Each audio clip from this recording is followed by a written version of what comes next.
There's a loneliness, a profound aloneness, that has nothing to do with other people. It's a loneliness so deep that no amount of company can fill it. You could be surrounded by thousands of people, attending the biggest parties, scrolling endlessly through social media, and still feel it.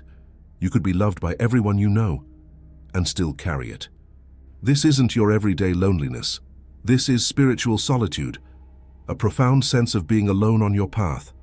And most souls on a journey spend years fighting against it, not realizing that their resistance is the only thing keeping them from the greatest transformation of their lives. Eckhart Tolle once said something that shifted everything for me. He said, "You're not rejecting others. You're protecting the sanctuary, where awakening happens, where you meet yourself, where you remember what you truly are. A field of silent awareness that remains whole only when you honor the space that keeps it alive." When I first heard those words, I felt something crack open inside me. For years, I thought there was something wrong with me. I thought my inability to feel fully connected to others, even those I loved deeply, was a flaw, a defect, something that needed to be fixed. But Tolle was saying something else entirely. He was saying that this solitude, this aloneness, is not a problem to be solved. It's a threshold to be crossed.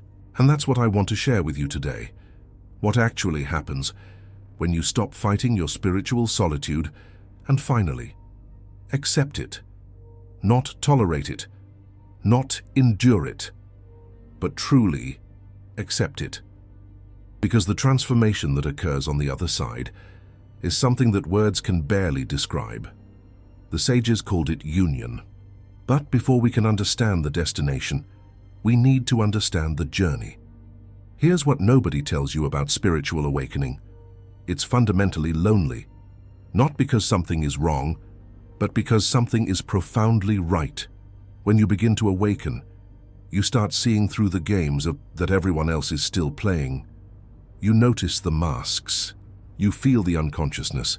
You sense the suffering that people carry without even knowing they're carrying it. And suddenly, you cannot unsee what you've seen. This creates a gap, a distance, not because you judge others, not because you think you're better, but because you're operating on a different frequency now. You're tuned to a station that most people can't even hear. And this creates a kind of isolation that's unique to the awakening process. I remember a conversation I once had with someone who had been on the spiritual path for decades. She told me that the hardest part wasn't the meditation, not the discipline, not even facing her shadows. The hardest part was sitting at family dinners and feeling like she was watching a play from behind glass. She could see the patterns, the unconscious reactions, the pain being passed from person to person like an invisible virus. And she couldn't unsee it. She couldn't go back to being an unconscious participant in the drama.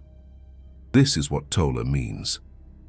When he speaks of presence creating distance, when you're present, you're no longer identified with the stream of thinking that most people live in. You step back from it, you observe it, and in that observation, a natural separation occurs, not a cold separation, not a judgmental one, but a clear seeing. That can feel very lonely indeed. The research confirms this. A study published in the Journal of Behavioral Science in 2023 found that people who reported higher levels of spiritual growth often experienced more solitude, but reported transforming that solitude into something positive through specific strategies. These strategies included being present in the moment, having perspective, accepting their emotional state, and exercising self-compassion. In other words, the people who thrived in solitude weren't those who avoided loneliness. They were those who learned to transform it. But here's the paradox that Tolle points to again and again. The very act of trying to escape your spiritual solitude is what keeps you trapped in suffering. Because when you resist aloneness, you're really resisting yourself. You're saying to the deepest part of your being, you're not enough. I need something external to complete me. And as long as you carry that belief, no amount of connection will ever satisfy you. This is why so many souls on a journey get stuck. They have these incredible moments of insight, these glimpses of presence, these tastes of freedom, but then they go right back to seeking validation from others, seeking connection that will make the loneliness go away, not realizing that the loneliness is not going away, because it's not meant to go away. It's meant to be transformed. Let me tell you what this transformation actually looks like. Because it's not what most people expect. The first phase is what the sages called the wilderness of the soul. This is when the loneliness feels unbearable. You look around and you see everyone else seemingly connected, seemingly happy, seemingly fulfilled, scrolling through their perfect lives on Instagram, and you feel like an outsider, like you don't belong anywhere, like there's something fundamentally broken about you. In Western spirituality, this spiritual aridity has been seen as advantageous. Consider the words of a philosopher and social activist, Simone Weil. She wrote that the psychic wound opened up by loneliness opens space for something greater. In other words, the pain isn't meaningless. The emptiness isn't a mistake. It's creating room for something larger than yourself to enter. John of the Cross, who first named this experience the dark night of the soul, described it as a sacred cleansing. He wrote that this power leads the soul into this darkness precisely because it loves it. The darkness strips away everything that isn't essential, everything that isn't truly you. And what remains when the stripping is complete is something pure, something unshakable, something that can't be touched by external circumstances. This isn't a comfortable teaching. We want awakening to feel good. We want spirituality to bring us peace and happiness and connection. And eventually it does. But first, it often brings us face to face with our deepest fears. The fear of being alone, the fear of being unlovable, the fear of being fundamentally different from everyone else, the fear of missing out. But most people never get past this phase because the false self can't tolerate it. The false self needs constant external validation. It needs others to confirm its identity. It needs belonging to feel real. So when the spiritual path strips away these supports, the false self panics. It tells you to go back, to find someone, to join something, to do anything except sit alone with yourself. And here's what Tolle teaches, that most spiritual teachers don't emphasize enough. This panic isn't you. This desperate need to escape solitude isn't your authentic self. It's the false self fighting for its survival. Because the false self knows something that you might not consciously realize yet. It instinctively knows that in the depths of profound aloneness, it cannot survive. When you are truly alone with yourself, without distractions, without others to project your insecurities upon, without roles to play, the false self has nothing to attach to. It begins to dissolve. And this dissolution, this fading away, feels like death to the false self, even though it is actually liberation, freedom, for your true self, your authentic being. So, what happens when you stop running? What happens when you finally say, okay, I will stop fighting this. I will accept my profound aloneness completely. Not as a punishment, not as a temporary condition to be endured, but as the sacred ground, the fertile soil, where my awakening is happening, where I am being reborn. The first thing that shifts is the quality of your aloneness. Before acceptance, before you embrace it, being alone felt like absence, absence of connection, absence of belonging, absence of meaning. It felt empty. But after acceptance, after consciously choosing it, being alone begins to feel like presence, pure presence, uncontaminated by the noise of others, undiluted by the need to perform, to impress, to be someone you're not. Eckhart Tolle describes this beautifully. He says that when you are fully awake, fully present, in your solitude, you are not actually alone. You are in the presence of being itself. You are in communion with life at its most fundamental level, a connection so deep it transcends words. The sense of separation that created the loneliness begins to dissolve, not because others have joined you, but because you realize that, at the deepest level, there never was any separation to begin with. We are all connected. This is the paradox of profound aloneness. The more completely you accept your aloneness, the more connected you feel to everything, not in a conceptual way, not as a nice idea to tell yourself, but as a lived, felt, embodied experience.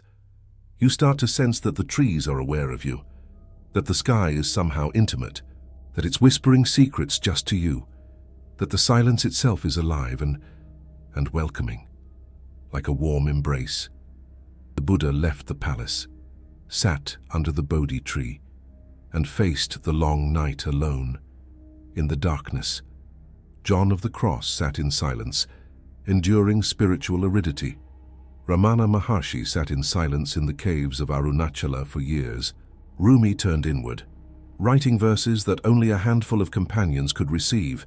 Jesus spent 40 days alone in the desert, battling temptation. Moses went to the mountain by himself to receive divine guidance.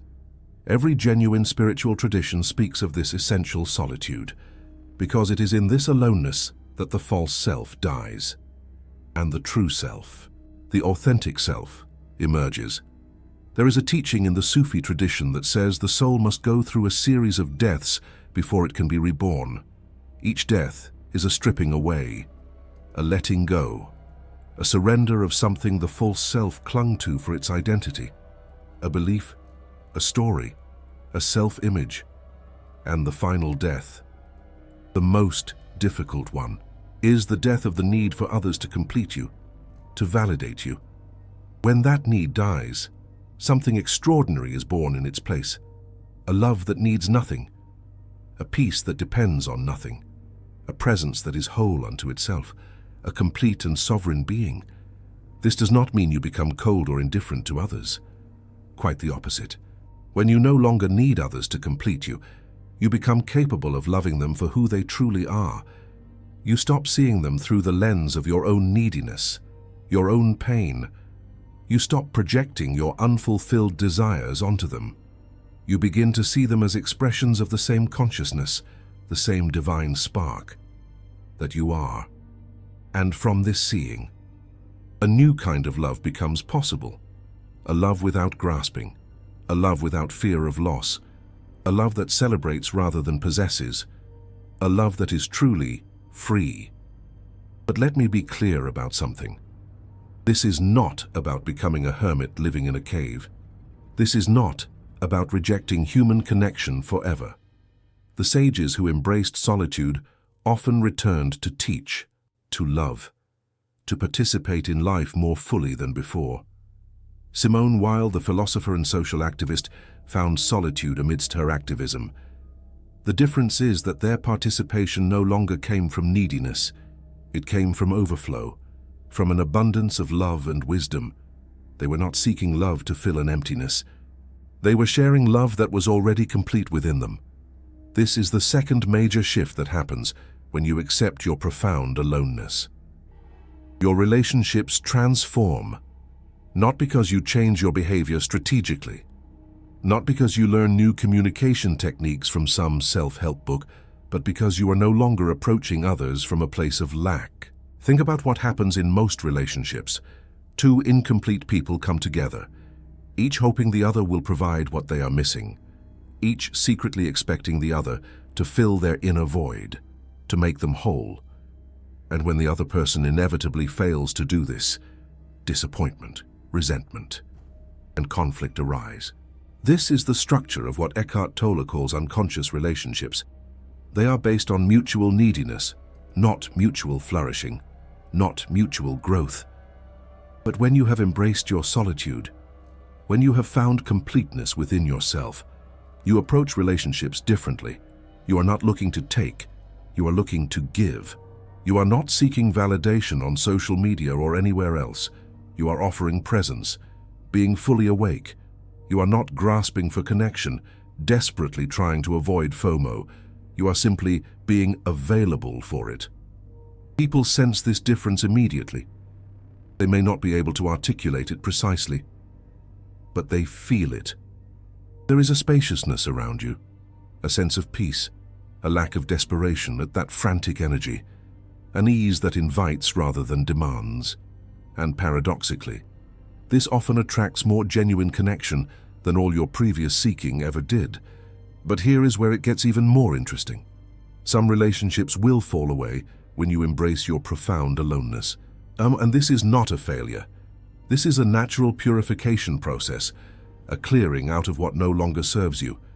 The relationships that were based on mutual unconsciousness, the relationships where you played a role that no longer fits, the relationships that kept you distracted from your inner work. These will often dissolve when you stop feeding them with neediness, when you take responsibility for your own happiness. And at first, this can feel like more loss, like the loneliness is getting worse instead of better, like you're going backwards. But what is actually happening is that space is being created. Space for relationships that match who you are becoming.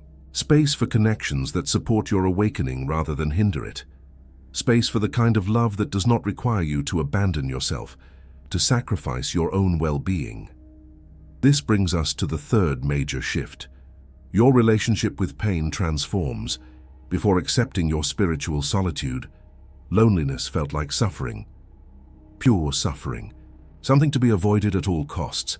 Something that signaled failure and inadequacy, that you weren't good enough. But after acceptance, after going through it, you begin to see loneliness differently. You see it as a messenger. You see it as a teacher, a guide. You see it as the very mechanism through which your consciousness is being refined and expanded. It's the fire that forges you anew. Research from Harvard Medical School found that spirituality and religiosity can moderate the negative impact of loneliness on life satisfaction. Research also published in the Journal of Behavioral Science validates these findings. But what does moderate mean in this context? It means that spiritual practice does not eliminate the experience of being alone. It transforms the meaning of that experience. It shifts loneliness from a wound into a portal, an opening. Eckhart Tolle speaks often about the pain body, the accumulated emotional pain that we carry from the past. He teaches that one of the ways the pain body stays alive is through our resistance to it, through our avoidance of it. When we fight against our emotions, when we try to escape uncomfortable states, we actually strengthen them.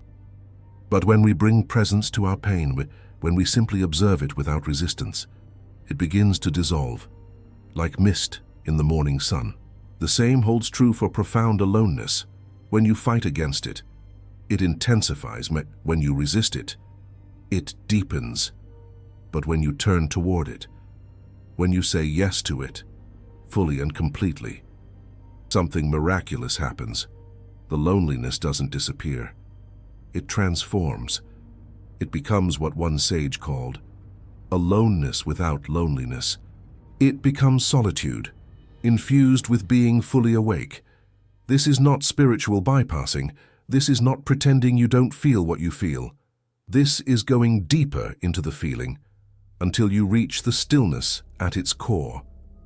It's discovering that even your most painful emotions contain seeds of awakening.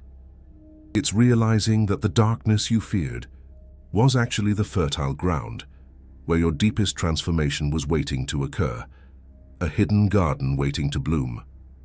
Let me share something that happened to me during my own journey with profound aloneness. There was a period of about 2 years where I felt profoundly alone, a vast empty desert within. I was meditating daily. I was reading spiritual texts. Then I was doing all the right practices. But the loneliness was unrelenting, a constant companion. I tried everything to escape it. I joined groups. I initiated conversations. I traveled to places. where I thought I might find my people. Nothing worked. The loneliness followed me everywhere, like a shadow I couldn't outrun, an unwelcome guest at every table. And then something shifted. I don't know exactly what triggered it. Maybe it was exhaustion, a breaking point. Maybe it was grace, a gentle hand guiding me. But I remember one evening, sitting alone in my apartment, and instead of fighting the loneliness, I just let it be. I didn't try to understand it. I didn't try to fix it. I simply sat in the middle of it and said, okay, this is here. I accept that this is here. And in that moment of complete acceptance, the quality of the experience changed entirely. The loneliness was still present. I could still feel it, but it was no longer heavy. It was no longer suffocating.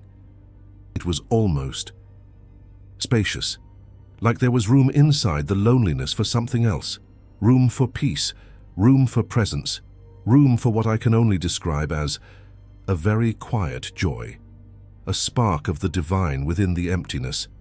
That was the beginning of the transformation, not the end, but the beginning. Because acceptance isn't a one-time event. It's a practice, a way of being.